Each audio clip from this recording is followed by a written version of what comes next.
And we're back. So, this is green. Green is like instinct and like interdependence. I don't know, like independency, I guess you would say. And they just want they're all about nature and stuff, and they're basically instinct, I guess you could say. Why am I okay? Just got off on a tangent. But they're all nature and growth. They're like the tree huggers. But obedience is the natural order with them. They have a simplistic way of living. They're very, very primitive. I wouldn't say primitive, but I mean, you could say primitive, but it wouldn't be the same thing. They have their own way of doing things. They're just a little bit special. Not that I'm saying no.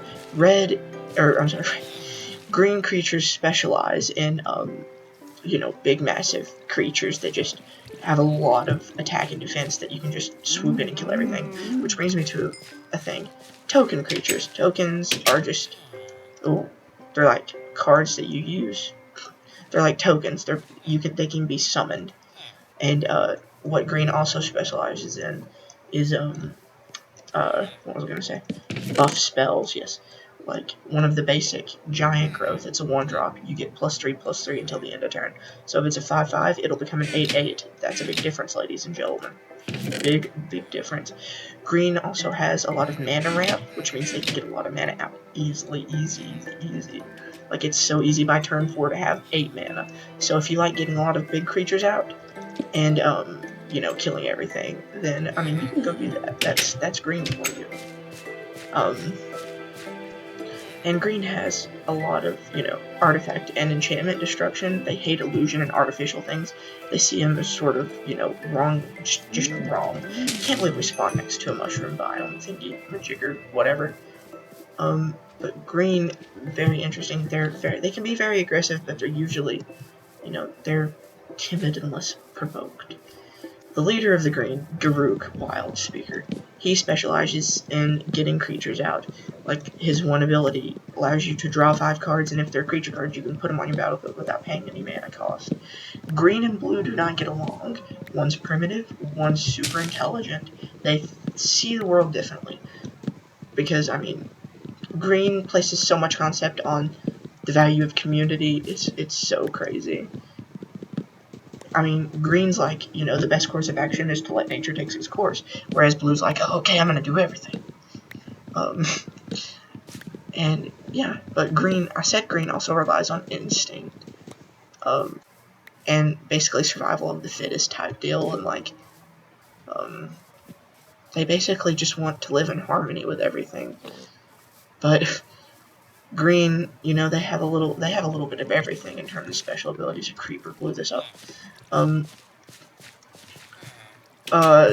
Death Touch. Death Touch is a special ability that, why am I just randomly going? I need to be doing stuff. Oh, I can make stone tools. Death Touch. If it does 1 heart of damage, it will kill it. It's to kill. It's like death. It's Death Touch. Green also has a lot of Trample. Trample, let's say your 5/5 with Trample was attacking, and it was defended by a 2/2.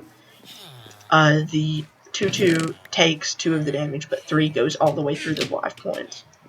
So you basically kill everything and go through everything and just try to take it out. That wouldn't be good. A meat bed. Meat beds wouldn't be good. Okay, we have a bed, which means that it's getting night time. Yes, it is. So we'll stay in here and talk. Let me think of what else they do. Reach. Reach can attack. Okay, creatures that have flying cannot be attacked with creatures without flying.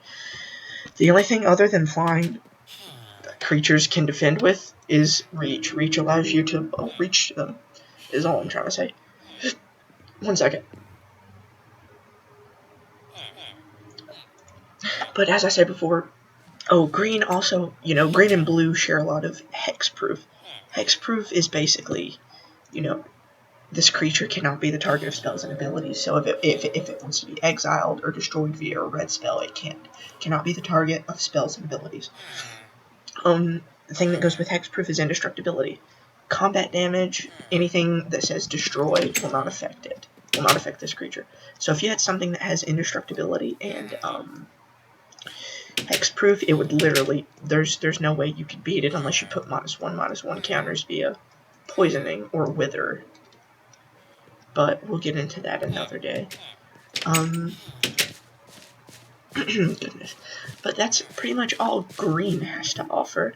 So thank you guys so much for watching. In the next video, we'll talk about why.